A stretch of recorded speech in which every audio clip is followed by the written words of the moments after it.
सिंहमरविन्ददलायताक्षं पुण्डेन्दुशङ्खदशनं शिशुगोपवेशम् इन्द्रादिदेववनरञ्जकपादपीठम् वृन्दावनालयमहं वसुदेवसूनुम् जलधरवर्णं चम्पकोद्भासिकर्णम् विकसितनलिनाशिनन्दपुरन्दरहास्यम् शङ्करसुविकूलं चारुगर्भावशूलं कमपि निखिलसारं श्रीविभूषितकरान्नवनीरदाभात् पीताम्बरागरुणबिम्बफलाधरोत्थात् पूर्णेन्दुसुन्दरमुखादरविन्दनेत्रात् कृष्णात् परं किमपि तत्त्वविहीनो।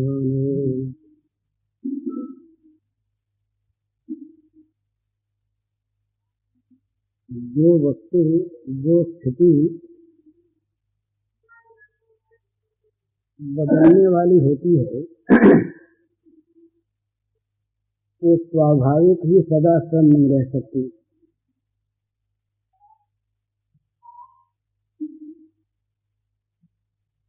जितने भी संसार के पदार्थ हैं, जितनी भी अवस्थाएं हैं, तो वो सदा बदलने वाली हैं। आज जो उसका रूप है क्षण भर के बाद वो नहीं रहेगा। परिवर्तनशीलता और अनित्यता ये इसके स्वरूप है। तो जो परिवर्तनशील है और जो अनित्य है वो सम नहीं रहता। और परिवर्तनशील और अनित्य वस्तु में जो धारणा है वो भी सम नहीं रहती। इसलिए जगत में, जगत के पदार्थों में जो उन पदार्थों के स्वरूप को लेकर के एक रसता है वो कभी हो नहीं सकता। वो भगवान में, भगवान आत्मा वो नित्य एक रस है, सम है। लेकिन जगत में तमाम विषमता है। विषमता को लेकर के जगत बना है। जब महाप्रलय होता है उस समय प्रकृति साम्यावस्था को प्राप्त हो जाती है, तो जगत रहता नहीं। जहाँ प्रकृति में क्षोभ होकर विषमता आती है, भगवान के संकल्प से जब प्रकृति देवी भगवान के संकल्प का गर्भ धारण करती है तब विक्षोभ होता है। और उस विक्षोभ से, विषमता से जगत की उत्पत्ति होती है। तो जगत की उत्पत्ति ही विषमता से है, तो जगत में विषमता रहेगी। जहाँ विषमता है वहाँ विषमता में समता देखने पर तो भले ही सुख शांति मिले, और विषमता को मिटा कर या अपने अनुकूल बनाकर सुख शांति प्राप्त करना चाहें तो ये संभव नहीं। तो इस जगत में जो विषमता है, जगत के पदार्थों में जो परिवर्तनशीलता है, ये इनका स्वभाव है। और स्वभाव का अर्थ ये वो बदलता नहीं। उनका अपना भाव है, वो बदलता नहीं। इसलिए ये परिवर्तनशील जितने पदार्थ हैं ये सबको समभाव से सदा एक की अनुभूति नहीं कराते। कभी सुख होता है, कभी दुख होता है। और ये जितने भी सुख दुख हैं ये एक दूसरे के विरोधी हैं और सदा रहते हैं। जब तक ये विषमता पूर्ण जगत है तब तक द्वंद्वात्मक सुख दुखादि रहेंगे। सुख के साथ लगा हुआ दुख, लाभ में हानि, जय के साथ पराजय, शीत के साथ उष्ण, रात्रि के साथ दिन, ये जो द्वंद्व है ये द्वंद्व लगा रहेगा और इस द्वंद्व को लेकर अनुकूलता प्रतिकूलता के कारण जो सुख दुख हैं वे रहेंगे। तो भगवान ने कहा सुख दुख संगत जो द्वंद्व हैं, द्वंद्वेर दूता सुख दुख संगैर गच्छन्त मूढ़ा पदमव्ययं तत्। भगवान के अव्यय पद को जो प्राप्त होते हैं, अविनाशी परम पद को, वो सुख दुखात्मक ये जो द्वंद्व हैं सुख दुख नामक, इनसे छूट जाते हैं। इनसे छूटने पर ही भगवान को प्राप्त होते हैं। तो सुख दुखादि जो द्वंद्व हैं, ये द्वंद्व न तो स्वयं एक से हैं और न सबके मन एक से हैं। एक ही काल में एक ही चीज किसी को अनुकूल होती है, किसी को प्रतिकूल होती है। वो चीज भी जैसी आज है कल नहीं रहती। तो वस्तु बदलने वाली है, वस्तु की अनुभूति लोगों को है वो अलग अलग है। तो वो सारा का सारा कल्पना को लेकर के हम लोगों ने सुख दुख की एक कल्पना कर रखी है। अमुक स्थिति का नाम सुख है, अमुक स्थिति का नाम दुख है। वो उसका एक नाम रख लिया है। अब जिसको सुख दुख उन स्थितियों को लेकर नहीं भी होते हैं, उनमें भी उन स्थितियों में सुख दुख मानने वाले आदमी सुख दुख की कल्पना करते हैं। कहते हैं बेचारा देखो बड़ा दुखी हो गया, बड़ा दुखी है। उसको कहते हैं कि आप तो इस बार बड़े दुखी रहे, बड़ी तकलीफ आपने पाई, आपका ये नुकसान हो गया, आपका आप बीमार रहे, आपका लड़का मर गया, बड़े दुख के आप बड़े दुखी हो गए। तो उसके मन में चाहे सुख दुख न हो उन स्थितियों को लेकर, पर जिनके मन में उन स्थितियों में सुख दुख की कल्पना है, वे सब जगह सुख दुख देखते हैं। लेकिन जो इन सुख दुखों के अंतराल में, इनके मूल में, इनकी आड़ में जो इन सुख दुख से परे परम आनंदमय भगवान स्थित हैं, उनको जो देखता है उस पर इन सुख दुखों का असर नहीं होता। वो दो चीज समझता है। दो तरह के भाव हैं साधक के लिए। सिद्धावस्था में तो भावाभाव नहीं है, वहां तो वस्तु स्थिति है, और साधना में भाव होते हैं। तो दो भाव से साधना होती है, या तो दो निष्ठाओं के अनुसार, या तो जगत है नहीं, स्वप्नवत केवल दिखता है। जैसे स्वप्न से जागे हुए की दृष्टि में स्वप्न की सृष्टि कुछ नहीं रहती, इसी प्रकार ज्ञानी की दृष्टि में, विवेकी की दृष्टि में ये जगत रहता नहीं। तो जब नहीं है तो सुख दुखात्मक द्वंद्वों की कोई सत्ता नहीं है। अथवा ये जो कुछ भी है ये भगवान की लीला है। भगवान निरंतर लीला करते रहते हैं। ये जगत एक नाटक है। भगवान इस नाटक के सूत्रधार हैं। भगवान की इच्छानुसार सब लोग इस नाटक में पात्र हैं और सब अपना अपना खेल कर रहे हैं।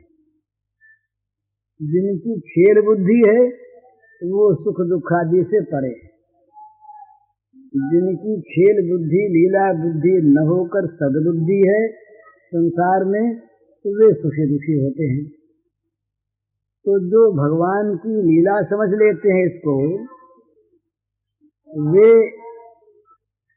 सुखी दुखी नहीं होते संसार के इन परिवर्तनों को देखकर। वे संसार के सुखों की तो इच्छा ही नहीं करते, और संसार के दुखों से उनको उद्वेग नहीं होता। दुखेषु उद्विग्न मनाः सुखेषु विगत स्पृह। दुखों में तो उनके मन में उद्वेग नहीं, तो दुख तो आते हैं ना, दुखों को कोई बुलाता नहीं, इसलिए वहां स्पृहा न करने की बात नहीं है।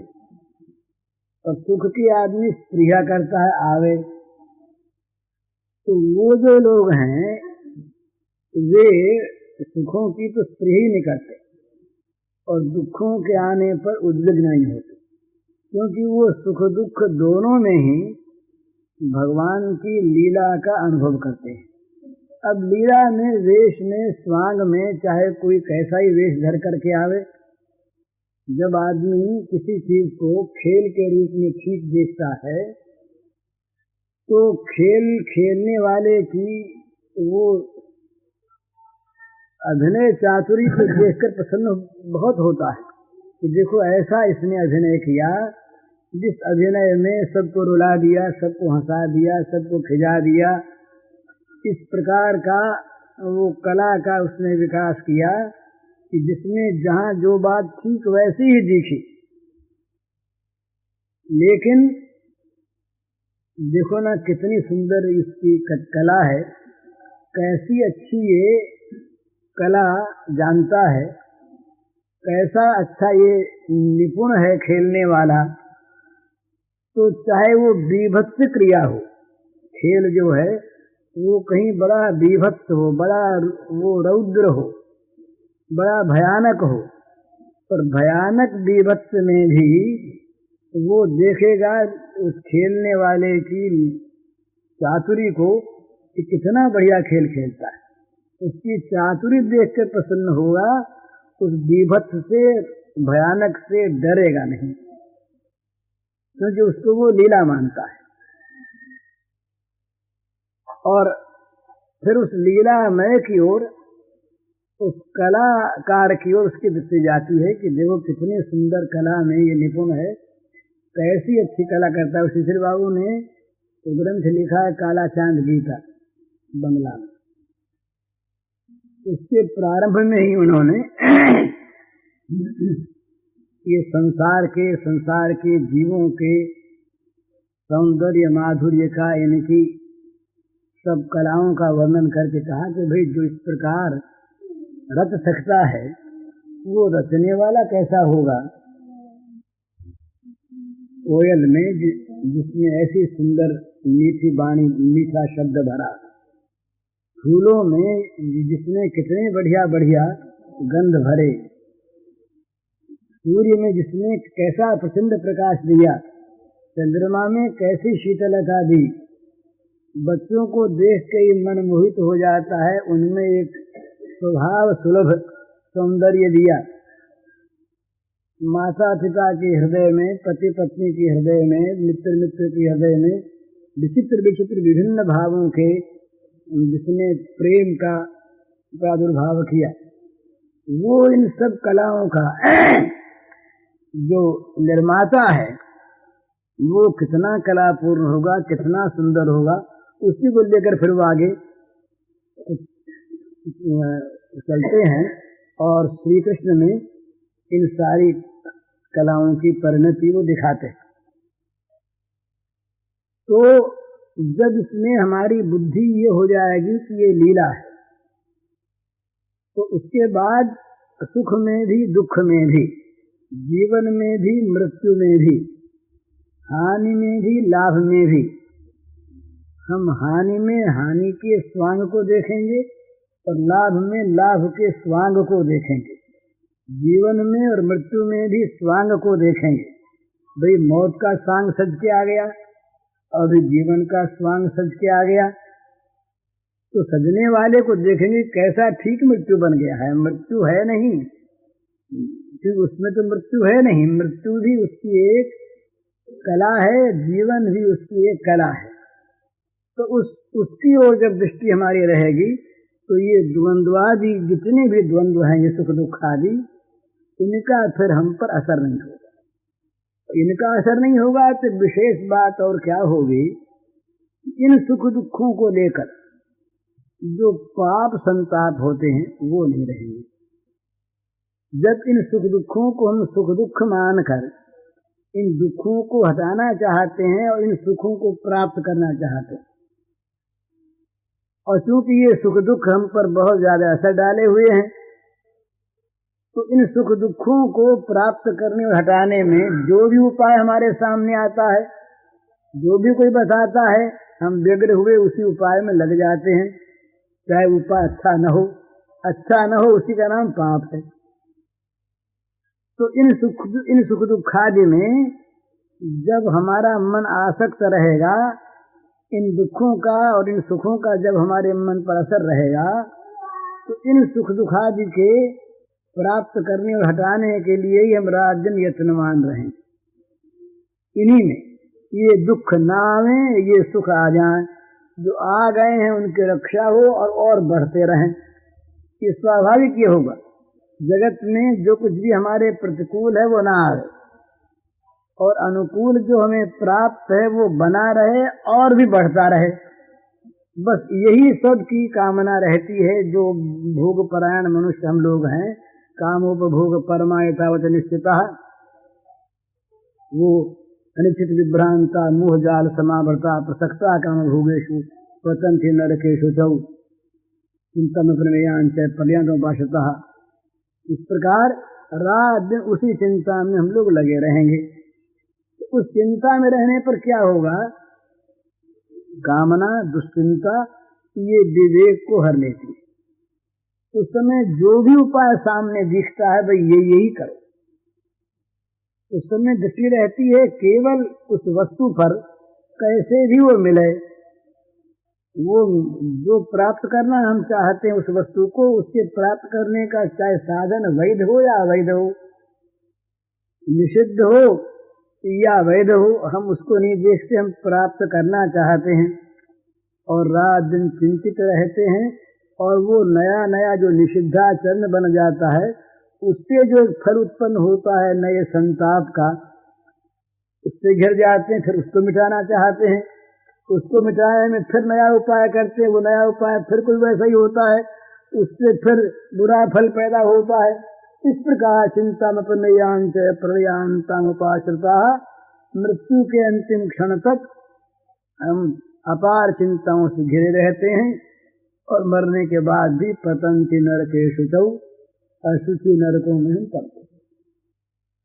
तो ये इन सुख दुखादि द्वंद्वों में आसक्त रहने के कारण ही ऐसा होता है। इन सुख दुखों को भगवान की लीला मान लें।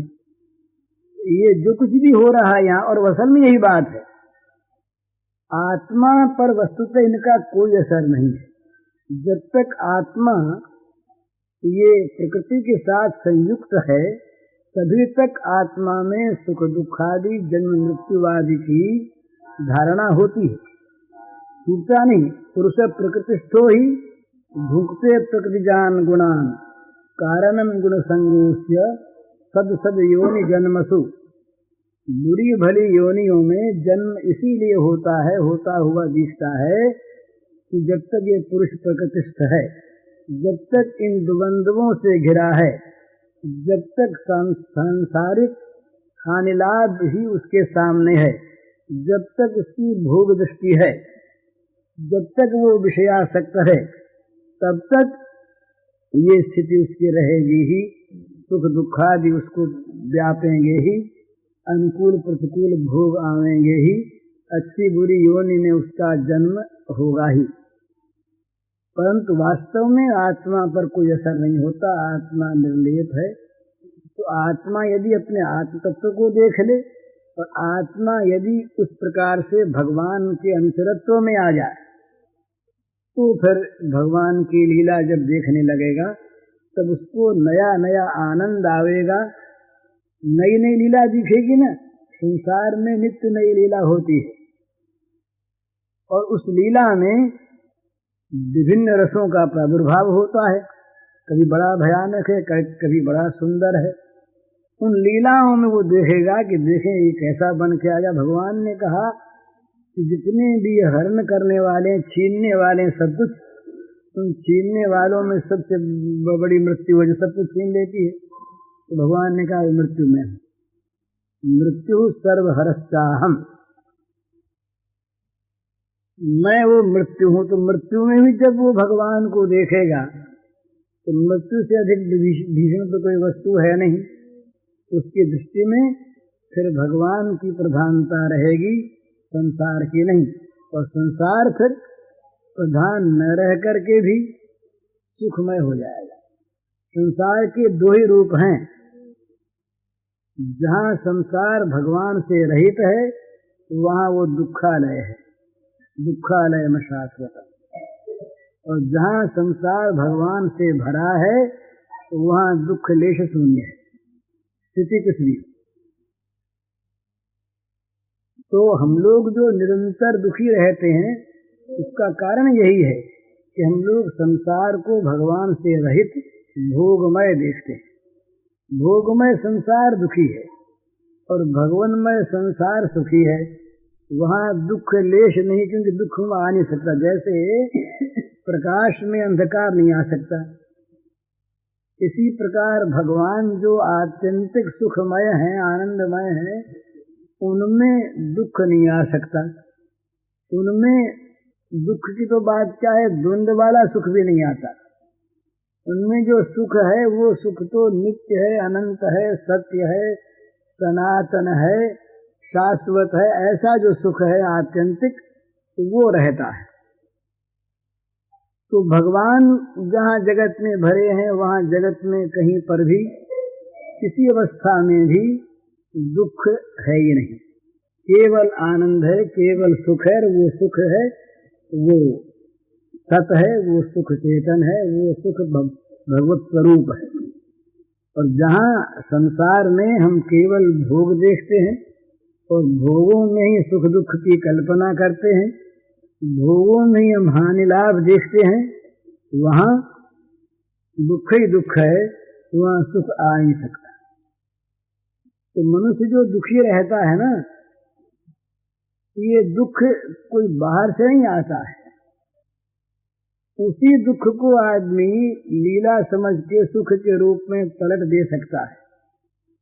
उसी दुख से आदमी अपने को अलग करके दृष्टा बनकर उस दुख से छूट सकता है। दृष्टा बना तो छूटा, माया समझा तो छूटा, लीला समझी तो छूटा। लेकिन उस दुख को जब अपने ऊपर मानता है, मैं दुखी हूं ऐसा मानता है, तो संतप्त होता है। वो संताप कभी मिटने का है नहीं। क्यों नहीं मिटने का? कि ये जो जगत की अभावमयता है, अपूर्णता है, अनित्यता है, ये तो सदा बनी रहेगी, इसका स्वरूप है। जो स्वरूप है वो कैसे मिटेगा? अंधकार प्रकाश कैसे कर देगा? अंधकार में अंधकार ही है, वहां प्रकाश है नहीं। अग्नि शीतलता कैसे पैदा कर देगी? अग्नि में दाहिका शक्ति ही अग्नि है। तो दाहिका शक्ति युक्त जो अग्नि है उसको हम कहें कि वो शीतलता दे देगी, कैसे दे देगी? है ही नहीं। इसी प्रकार संसार के अनित्य अपूर्ण जो भोग हैं ये हमको सुख दे देंगे, ये संभव ही नहीं, क्योंकि है ही नहीं। तो जो वस्तु जहाँ नहीं है वहाँ उसको खोजने जाना ही मूर्खता। इसी को शास्त्रकारों ने मृग तृष्णा कहा है अपने। जैसे वो उत्तप्त बालू में वो सूर्य की किरणों से पड़ी हुई लहरों को देखकर हरिण पानी समझते हैं और उसमें उस पानी से प्यास बुझाना चाहते हैं, वो प्यास बुझती नहीं, उल्टा जल जाते हैं। इसी प्रकार भोगों में सुख की आशा जो है इसको मृग तृष्णा कहा है। मृग तृष्णा मृग को दूर से दिखाई देता है लहराता हुआ समुद्र का, दूर से मालूम होता है जल लहरा रहा है। तो वहां जाता है तो उसको गरम गरम जलती हुई बालू मिलती है। मृग तृष्णा कभी उसको वहां शांति होगी नहीं, कभी उसकी तृप्ति होगी नहीं, कभी उसको शीतलता मिलेगी नहीं, सुख मिलेगा ही नहीं, क्योंकि है नहीं। तो भगवान से रहित जितने भी विषय भोग हैं, जितने पदार्थ हैं, जितनी स्थितियां हैं, जितनी अवस्थाएं हैं, जहां जो कुछ भी है, उन सब में दुख है। ये बात खूब ध्यान में रख लेनी चाहिए। अनित्यम सुखम लोकम, भगवान ने कहा ये जो लोक है ये अनित्य है और सुख रहित है, और दुखालयम शाश्वतम, दुखालय है और अशाश्वत है। तो जो असुख है, सुख रहित है, और जो दुखालय है उसमें सुख की खोज करना, ये मूर्खता रहती है। इससे कभी सुख मिलता ही नहीं, किसी को मिला नहीं, मिल सकता नहीं। उसके अंदर जो भरा हुआ एक नित्य पदार्थ है, जिसके आधार पर ये सब टिका हुआ है, जिसकी दृष्टि से ये सब दिखता है, वो जो मूल तत्व वस्तु है वो नित्य है, सत्य है, सनातन है, और वो सुखमय है। तो भगवान ने कहा अनित्यम सुखम लोकम इमं प्राप्य भजस्व माम। भाई इस अनित्य और असुख लोक को प्राप्त करके तुम यदि चाहते हो इसमें सुख मिलेगा, सो मिलेगा नहीं। तो सुख प्राप्त करना चाहो तो क्या करो, माम भजस्व। इसी श्लोक में कहा माम भजस्व, मुझको भजो, जो अनित्य नहीं है और सुख रूप है, जो नित्य है और सुखमय है भगवान, उसको भजो। हम लोग जो जितना भी संसार को भजते हैं, चाहे वो मंदिर में बैठ करके भजें और चाहे दुकान पर बैठ करके भजें, भजना होता है मन से। हम भजन किसका करते हैं, ये अपने मन को देखने से पता लगता है। चाहे हमारे हाथ में माला हो, यद्यपि माला रखकर भजन करने का विरोध नहीं है, बहुत अच्छा, वो करना ही चाहिए, उसके विरोध में ये चीज नहीं कही जा रही है। ये तो इस रूप में कही जा रही है कि अपने मन को हम देखें, हमारा मन किस वस्तु का सेवन कर रहा है। भगवान के सामने मंदिर में बैठकर हम जब भगवान से भोग मांगते हैं और भोगों के लिए अत्यंत चिंतित होकर भगवान से प्रार्थना करते हैं, तो वो प्रार्थना भगवान से करते हैं, पर भजन वहां पर भगवान का करते हैं कि भोगों का करते हैं। जरा इस बात को गहराई से देखना है। यदि भगवान भोग न दें वो हमको, तो बड़े बड़े आस्तिकों के मन में भी जो भोगासक्त है, यद्यपि भोगासक्त पूरा आस्तिक नहीं है, लेकिन किसी अंश में वो आस्तिक है, तो उस आस्तिक के मन में भी यदि भोगासक्ति है, तो कभी कभी भगवान पर ये बात आ जाती है कि देखो ना, भगवान है कि नहीं पता नहीं, भगवान होते तो इतनी भी नहीं सुनते, भगवान होते तो उनके लिए कौन बड़ी बात थी। जरा से संकल्प से जब सृष्टि बन जाती, बिगड़ जाती है, तो मेरा मामूली सा काम भगवान नहीं कर सके। एक जगत के आदमी अगर किसी पर कृपा करें तो वो 100, 200, 500, लाख, 10 लाख, करोड़ रुपए दे देते हैं, यही इसकी हैसियत है। तो क्या भगवान इतना सा हमारा काम नहीं कर सकते?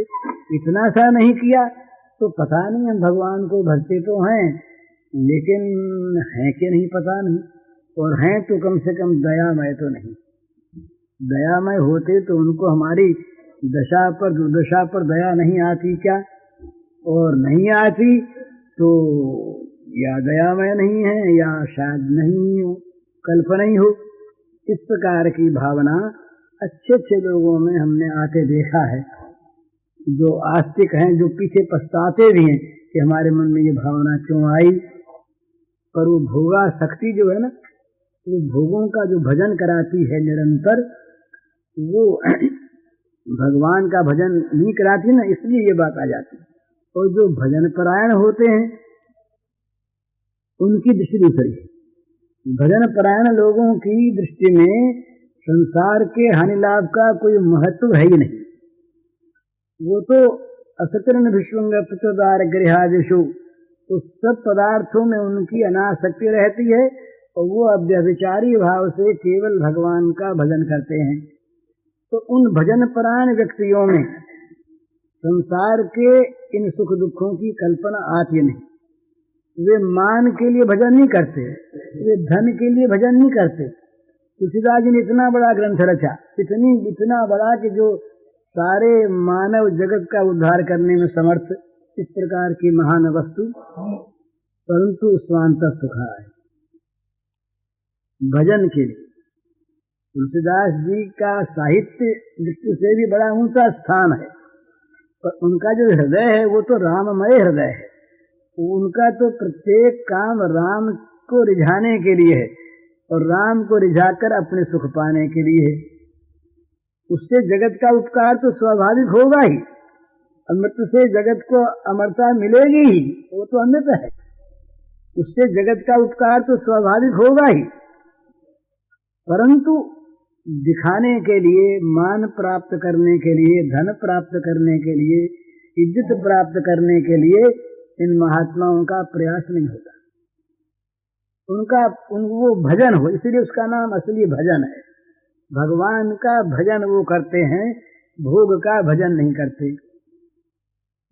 ये बड़ा अंतर है। भोग का भजन जो है वहां पर न मालूम, भोग तो सभी है ना, यश भी भोग है, कीर्ति भी भोग है, मान भी भोग है, धन इत्यादि तो प्रत्यक्ष स्थूल भोग है ही।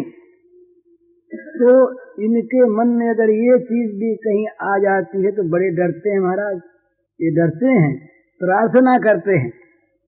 तो सूर तुलसी इत्यादि के भजनों को देखिए, शंकराचार्य ने भी कह दिया, मत सम पातकी नास्ती पाप अग्नि तत्समानी है मैया, मेरे समान तो कोई पापी नहीं और तुम्हारे समान पापों का नाश करने वाले। जरा सा भी सूरदास जी को जरा सा कहीं एक दिन जरा सी क्षण भर के लिए विस्मृति भगवान की हो गई तो बड़ा अपराध। मौसम कौन कुटिल खलकामी, जिन तनु दियो ताही बिसरायो, ऐसो नमक हरामी। वो पुरानी बात है, कई बार मैं कह चुका हूँ। गांधी जी को किसी ने चिट्ठी लिखी, पुरानी बात है, सन 20 की शायद बात होगी, कि सूर और तुलसी जब अपने को पतित कहते हैं, महान अपराधी कहते हैं, तो फिर हम लोग किस श्रेणी में आएंगे? तो गांधी जी ने बड़ा सुंदर उत्तर दिया, तो भाई उनकी पाप नापने की गज दूसरी थी, हमारी गज दूसरी है। हम बड़े से बड़े पाप को छोटा मानते हैं और उनकी दृष्टि में जरा सी भी भगवत विस्मृति हो गई तो वो समझे बड़ा भारी अपराध हो गया। तो वो भजन करते थे। भजन जहाँ पर है वहाँ भोगों की तरफ दृष्टि नहीं है, और प्रतिकूल भोग कहीं प्राप्त हो जाए तब तो साधक दृष्टि यदि है तब तो प्रसन्न होते हैं लोग। सिद्धावस्था में तो प्रतिकूल भोगों की में समता है, तो साधक दृष्टि में प्रतिकूल भोगों में सुख है। ये अपनी कल परसों बात हुई थी ना, 3 दृष्टि है। विषयी जो है इसको भोग की प्राप्ति में सुख होता है, और साधक को भोग के न प्राप्त होने में सुख होता है, और सिद्ध दोनों अवस्थाओं में सुखी है। तो साधक की जो दृष्टि है वो दृष्टि प्राप्त करने की है। विषयी जिन चीजों को ममता आसक्ति पूर्वक चाहता है, साधक डरता है कि इनमें ममता आसक्ति कहीं उत्पन्न हो गई तो भगवान में होने वाली ममता आसक्ति कम हो जाएगी। वो कम हुई कि हम तो मारे गए, तो वो डरता रहता है, साधक डरता है, सावधान रहता है कि कहीं भी विषयासक्ति, कहीं भी विषयों में ममता, कहीं भी ये मन में आ न जाए। यदि आ गई तो उतना स्थान भगवान के लिए तो खाली करना पड़ेगा, भगवान वहां हटाना पड़ेगा। जितनी दूर में जगत की ममता आई उतनी भगवान की ममता कम हुई, जितनी दूर भगवान की ये भोगों की आसक्ति आई उतनी भगवान की प्रीति कम हुई। तो निकलेगी कहाँ से जगह? जितनी जगह भोगों को देंगे उतनी निकलेगी भगवान में से ही, उतनी दूर में हमें भगवान को हटाना पड़ेगा। तो ये इनको हमने स्थान दे दिया भगवान के साथ, तो भगवान का अपमान होता है। भगवान के साथ भोगों को स्थान जो सच्चे भक्त लोग हैं वो नहीं दिया करते। दे सकते नहीं, दे सकते नहीं। उनको तो वो चीज ऐसी मालूम होती है कि भगवान की विस्मृति कराने वाली कोई भी चीज, चाहे वो जगत में श्रेष्ठ से श्रेष्ठ हो, जो भी भगवान से जरा सा भी विमुख कराने में सहायता दे, उसको वो त्याज्य। तुलसीदास जी जैसे संत जितने इतने विनम्र, वो भी जली कटी बात कहते हैं, जरो सो संपत्ति आग लग जाए, जरी जाए सो जीवन, वो जीवन में आग लग जाए। तो सब धर्म कर्म जरे जाहू, उन धर्म कर्म में आग लग जाए जो भगवान के चरणों में प्रेम नहीं करवाते। तो सब धर्म कर्म जरे जाहू, जन राम पद पंकज भाऊ, जल जाओ धर्म कर्म जल जाए, जरी जाहू सो जीवन जान के नाथ, ये जग में तुम्हारो बिन हो, जो जीवन तुम्हारा नहीं हो गया उस जीवन में आग लग जाए। जरो सुसंपत्ति सदन सुख सुहृद मातु पितु भाई, कोई बाकी नहीं रखा। जरो सुसंपत्ति सदन सुहृद मातु पितु भाई, सन्मुख हो तो जरा पर कहते हैं सहसा है। देखिए सब में आग लग जाए, क्योंकि वो देखते हैं कि इनमें अगर मन कहीं गया, ये अगर कहीं हमारे जीवन पर अपना प्रभाव डाल सके तो भगवान से कम हो जाएगा उतना। तो निरंतर चाहते हैं कि भगवान हृदय में भरे रहें, जगत में कुछ भी हो, या जग में जह लगी या तनु की प्रीति प्रतीक सगाई, तो सब तुलसीदास प्रभु हुई सो हुई सुमित ठाई, सब और कुछ नहीं। चहोन सुगति सुमति संपत्ति कछु, रिधि सिद्धि विपुल बड़ाई, हेतु रहित अनुराग राम पद बढ़ अनुदिन अधिकारी। ये सन्मति सदगति संपत्ति रिद्धि सिद्धि और विपुल बड़ाई, जगत में तो सब चाहते हैं। अच्छे जितने अच्छे अच्छे लोग हैं, चाहे वो साधक हों, चाहे विषयी हों और चाहे सिद्ध हों, यही तो सब चाहेंगे। और क्या चाहेंगे? कोई संपत्ति चाहेगा, कोई रिद्धि सिद्धि चाहेगा, कोई विपुल बड़ाई चाहेगा, कोई सन्मति चाहेगा, कोई भी सदगति मुक्ति चाहेगा। ये कहते हैं जहाँ प्रेम नहीं हो ऐसी कोई चीज हमको नहीं चाहिए। तो क्या चाहिए कि बस बिना हेतु का अहेतुक प्रेम भगवत चरणारविंद में, राम चरणारविंद में निरंतर मेरा बढ़ता रहे। और गोपियां तो कहती जगह नहीं रही, वो तो कहती कि हमारे तो हृदय में भाई क्या करें, संसार की बात तो अलग है, संसार की तो कोई चर्चा ही नहीं है। आपके परमात्मा को, आपके बताए हुए ब्रह्म को ध्यान करने के लिए किसी हृदय में से जगह रखें तो वो भी नहीं। ना ही न रहो ही मैं ठो, नंद नंदन असत कैसे आनिए उर, और चलत चितवत दिवस जागत सुपन सोवत रात। कोई समय ऐसा नहीं जिस समय वो हृदय में से निकलता हो। चलत चितवत दिवस जागत सुपन सोवत रात, हृदय ते वह श्याम मूर्ति छिन नहीं तो उठ जात। क्षण भर के लिए भी वो श्याम मूर्ति इधर उधर जाती ही नहीं, तो जगह ही नहीं, जगह रही नहीं मन में, तो और को लावे कैसे? तो जगत की ममता, जगत की आसक्ति, जगत के विषय तो तब मन में आवे जब मन में जगह बचे तब। तो ये भक्त लोग जो होते हैं, भगवान की लीला देखने वाले, ये इन चीजों को मन में आने नहीं देते। ये असली भजन करने वाले ये होते हैं। ये असली भजन करने वाले का स्वरूप ये अपने मन में आप देख ले। अगर इन द्वंद्वों का असर होता है और इन द्वंद्वों को लेकर के हम हर्ष और उद्वेग को प्राप्त होते हैं, तो समझना चाहिए कि भगवान का असली भजन नहीं हो रहा है, कमी है।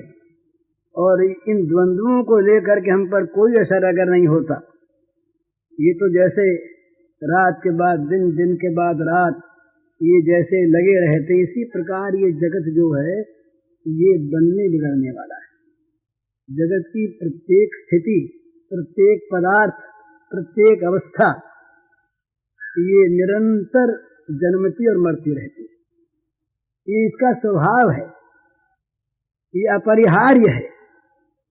जातश ध्रुव मृत्यु ध्रुव जन्म तस्माद अपरिहार्य थे न तुम सोचे तो मर रहते। भगवान ने कहा कि सोचने की बात नहीं है, ये जो बना है बिगड़ेगा ही, जो जन्मा है मरेगा ही, इसमें बात कौन सी है?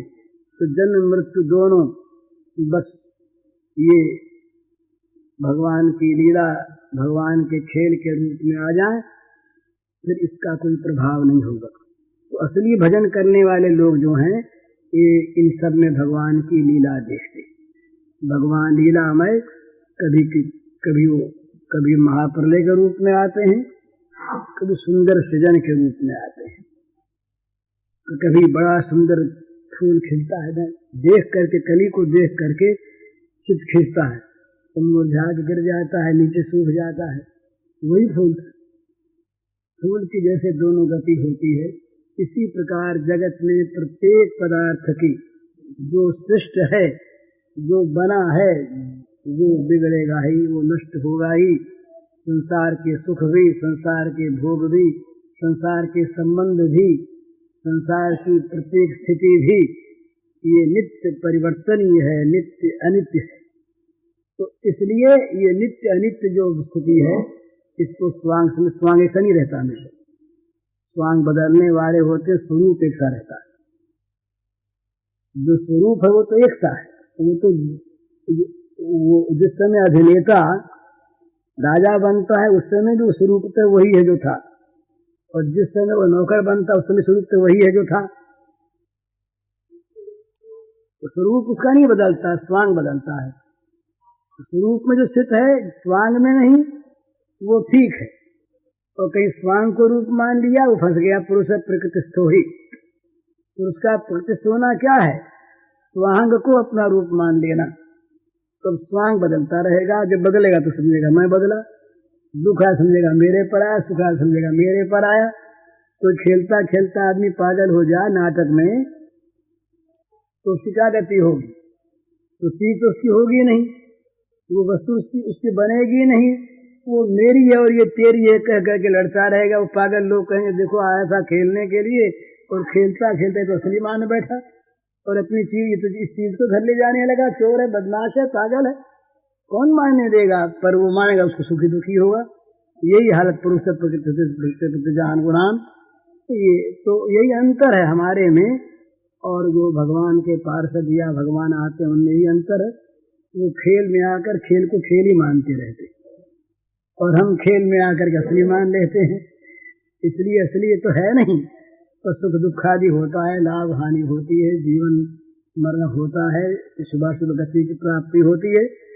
तो इसलिए ये अनित्य और असत, ये असत जो जगत है, इसमें या तो असत बुद्धि करे और या इसमें लीला बुद्धि करे। तो ये परिवर्तनशील जगत लीला बुद्धि होने पर तो नित्य नए रूप में अभिनय दिखलाने वाला नाटक होगा, बड़ा सुंदर होगा। नाटक देखो और नाटक में अपना स्वांग भी भरते रहो। जो अपना स्वांग आया भर लिया, फिर देखते रहे। और अपने स्वांग को भी आप देखता है आदमी, जिस समय खेलता है उस समय दो चीज साथ चलती है। स्थूल में तो उसका बाहरी अभिनय चलता है, तो सूक्ष्म भाव में तो निरंतर सावधान रहता है कहीं खेल बिगड़ तो नहीं रहा है।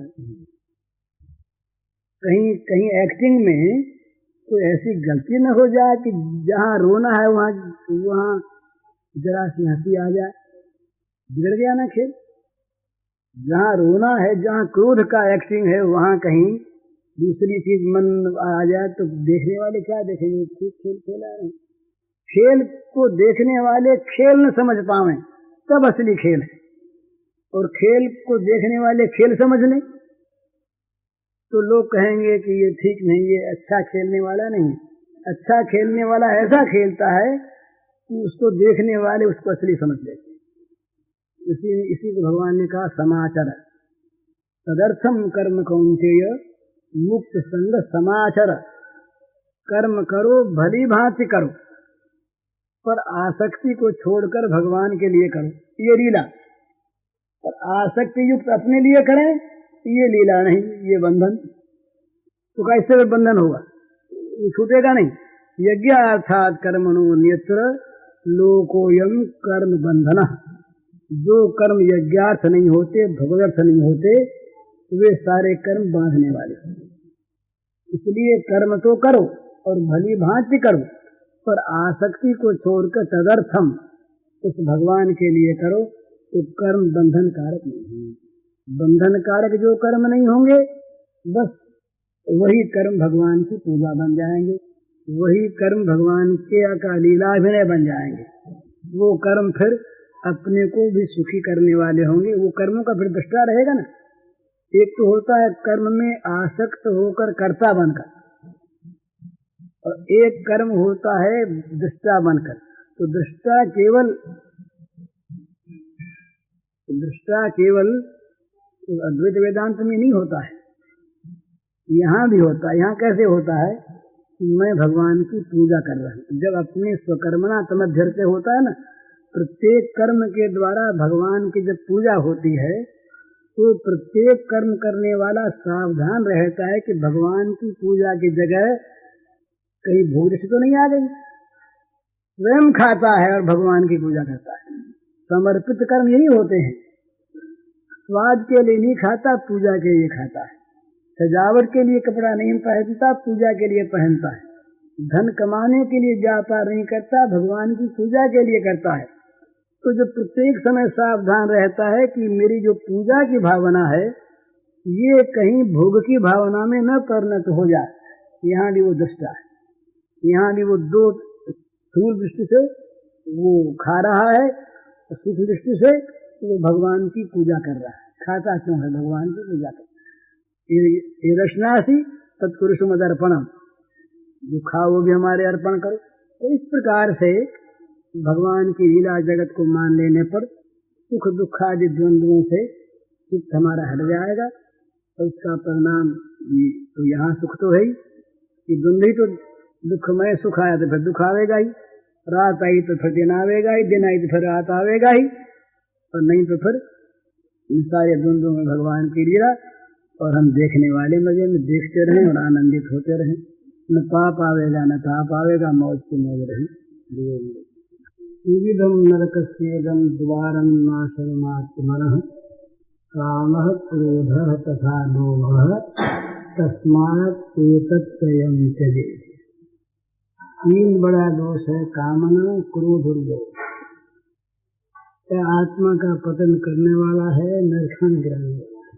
तस्मात् एतत्त्रयं त्यजेत्। सात तीन है कि प्रबल खल, काम क्रोध और लोभ। तीन जो है प्रबल खल है। तो कोई में कामना की अधिकता हुआ है, कोई में क्रोध की हुआ है, कोई में लोभ की हुआ है, कोई में तीनों मिला सन्निपात हो गई। बात चित्त कफ तीनों बढ़ गया है तो सन्निपात है। तो बात चित्त कफ है तीन नहीं है, तो तीनों बढ़ जाओ तो आ को शमन करना। आ को शमन करना जो है जिको ही असली साधना। आ को शमन नहीं हुआ है तो बार को साधना करनी, साधना उत्तम है, तो बा को विरोध नहीं है। तो आ का शमन की विशेष चेष्टा करनी। तो नया नया रोगा का अंकुर पैदा कर बोक रहेगा, दवाई ले आप तो कुपथ कर बोखना। तो दवाई जितना काम करे कुपथ उतना बिगाड़ कर दे। तो जो तीन है तो कुपथ का मूल है। सारी कुपथ की बात से पैदा हुआ, सारा जीवन का अनाचार अत्याचार जितना पैदा हुआ सब तीन से। तीनों को शमन करे। भगवान की कृपा पर, भगवान के बल पर विश्वास कर और आंखों शमन। आपकी तरफ से जानबूझ कर कोई में भी दुख न दे, वो अहित तो कोई को करे। आपकी जान भूल सब हो। क्रोध आ जाओ तो बाहर नहीं आ जाना। हाँ, वो तो क्रोध के समय बोले नहीं, क्रोध के समय लेन कर ले कि एक माला फेंक के पीछे बोलती। वो आवेश में जब नहीं बोले तो काम बन जाए। फिर दूसरी फिर जब अलग बैठे तो फिर विचार करे कि क्रोध क्यों आवे। क्रोध आवे प्रतिकूलता है, आपा सबके अनुकूल है तो आप सब अनुकूल क्यों ऐसी। जब आपा सबके अनुकूल नहीं देख दूसरे को तो देखने के लिए अधिकार, आपको देखने के लिए कर्तव्य। आप देखना दूसरे को कर्तव्य, वो काम समझ गए बने को नशाए तो। जब आपा अपना कर्तव्य पर स्थिर नहीं रह सका, दूसरे कर्तव्य पर क्या रख सका। आपा न आपा कंट्रोल में उनका शुरू से क्या रख सका, आपनी प्रतिकूलता न आपा को नहीं सह सका, तो दूसरे की प्रतिकूलता ना आपा क्या मिट सका। तो आज पीछे विचार करें बात को कि क्रोध जो है जिसको कामना सा कामात क्रोध विजात, अर्थात मेरे मन के कोई नहीं है, क्रोध को मूल कामना है। कामात क्रोध विजात, जैसे कामना पर चोट लगे धैर्य वृत्ति उत्पन्न हो, वृत्ति को नाम क्रोध है। चोट खाई हुई कामना की वृत्ति को नाम क्रोध है, तो सफल हुई कामना की वृत्ति को नाम लोभ। तो कामना यदि मन में नहीं रहेगा, दूसरा आशा मिट्टी नहीं है, क्रोध मिट्टी नहीं, दूसरी स्थिति से, दूसरे आदमी से, दूसरे पदार्थ से, दूसरा आशा मिट्टी है, क्रोध मिट्टी। आपका एक आशा, एक एक्सपेक्टेशन जनक है, एक्सपेक्टेशन अनन्य करनी चाहिए, एक प्रतीक्षा की भावना आज जब तक है तब तक क्रोध मिटना मुश्किल। तो या तो फिर क्षमा की भावना बहुत जागृत हो जाए तो क्रोध मिल जाए, या आशा छोड़ कर क्रोध मिल जाएगा, या प्रतिकूलता में भगवान को दया मान दी तो क्रोध मिल जाएगा। मामूली क्रोध मिटाने के तो दो तरीका है, फूल तो अत्यंत क्रोध आ जब क्रोध की पूजा नहीं करेंगे, नियम कर ले तो दो लुगाएं, एक लुगाई हुई जिसकी लड़की बहुत जब उनको पति रहमा तो बसिया बोले आते बेचारो 10 साल का ही बात उनको कह देती बिना वो कर दो 4 बजे तो नाव से लड़ाई होती थी, अपना रोटी हो जाए रखी बाकी घर में खड़े रहती, वो पागल समझ गई, पागल समझ के देखो तो बहुत आनंद बढ़ तो बड़ो प्रेम लेना बन के खाना तो बड़ो आनंद मुझे तो रात दिन रोवा हमारे कलर की बात है। तो बोले मैं दवाई दूँ, मैं दवाई दूँ, तो बोले बाद दवाई में नहीं दे, तो लिया दवाई, तो एक बोतल में दवाई भरती, बोतल के 10 आज तेरे पति आ गए, पति आने के तेल पर तो पहले से दवाई नहीं ले ली, और मैंने ना तो गिरती ना थूकी, घंटा रहे दवाई नहीं तो ठीक होती थी, तरह दवाई असर करती थी, बोले ठीक है। तो अब पति आने के पहले अरे बाप दवाई मुंडे में ले ली, लेकिन ना गिट ना थूका मुँह भरी, बिना पति आए आज बची की नहीं बोली, बिना वो शांत से बोले आज तो भाई बहुत अच्छी बात, आज तो बोली को नहीं। अब वो दूसरा नहीं बोले ना, बोले भाई तू क्या करे मेरी, तुम बेचारी रात दिन काम करे ठिकाई रहे और मेरे से कोई बात कर मैं खिद्दी तो बिना तो आप ही खिस्ती मेरी भूल, जब बाद में आप तो बोल माने अभी सवाल खंड हो जाए ना बापा ने बोल बोली नहीं थारी बोल को नहीं मेरी बोली, मैं आते सारे गले पड़ बोल नहीं मैं तेरी बोल को नहीं मेरी बोली, दोनों राज्य होगा राज्य वाला हूँ लिखो मुझे में खाया पियो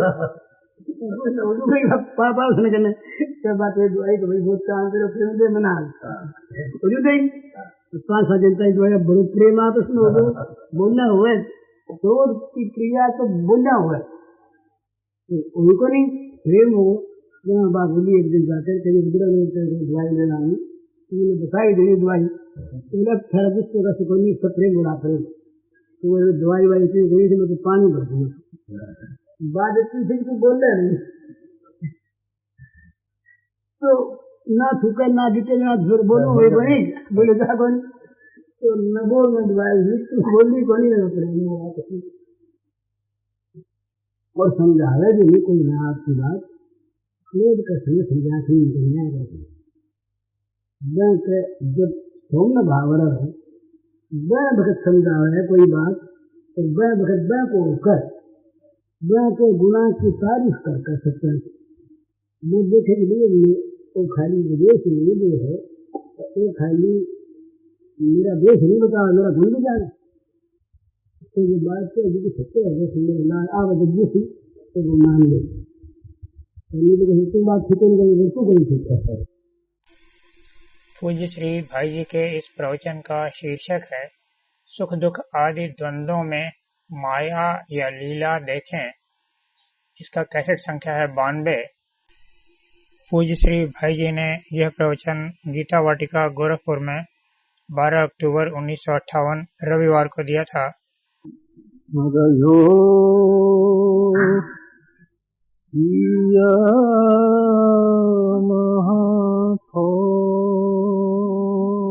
महाथोर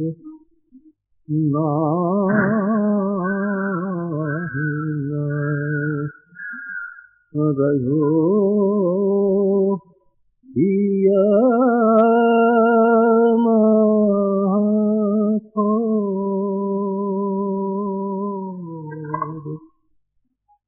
नंद नंदन अच्छा तू कैसे नंद नंदन अच्छा तू कैसे आनिए उर्वर नाही आनिए उर्वर नाही हृदय हो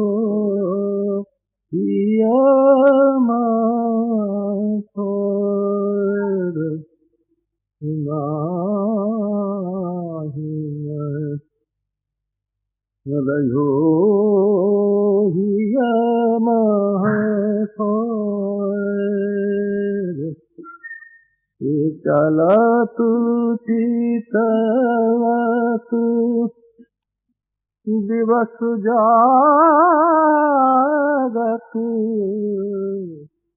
सुपन सोवत रात ये चला तू चितला तू दिवस जागत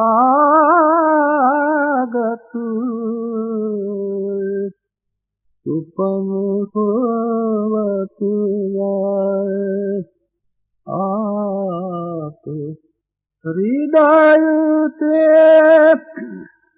वह श्याम मूरति हृदय ते वह श्याम मूरति छिनन चित उतु जात नाही छिनन चित उतु जात नाही हृदय हो हिया माथोर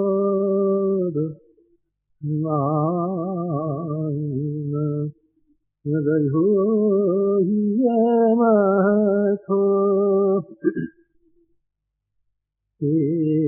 कहा तू कथा अनेक ऊधो लोक लाज दिखा कहा तू कथा अनेक ऊधो लोक लाज दिखाए कहा करो तन प्रेम पूरन कहा करो तन प्रेम पूरन घटन सिंधु समात नाही घटन सिंधु समात नाही हो ओहिया माथोर नाही रहो हिया माथोर श्याम गात सरोज आनन ललित गति ये मृदुहा आप श्याम गात सरोज आनन ललित गति मृदुहाय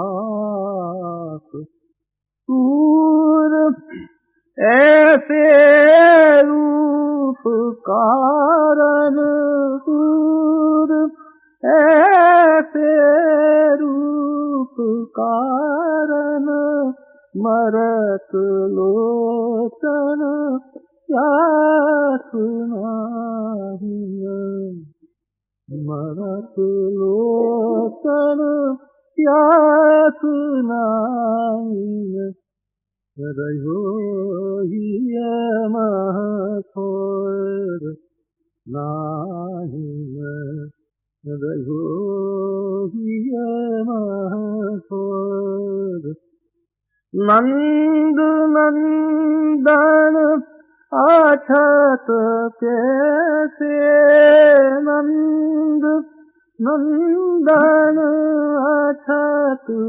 कैसे आनिए उर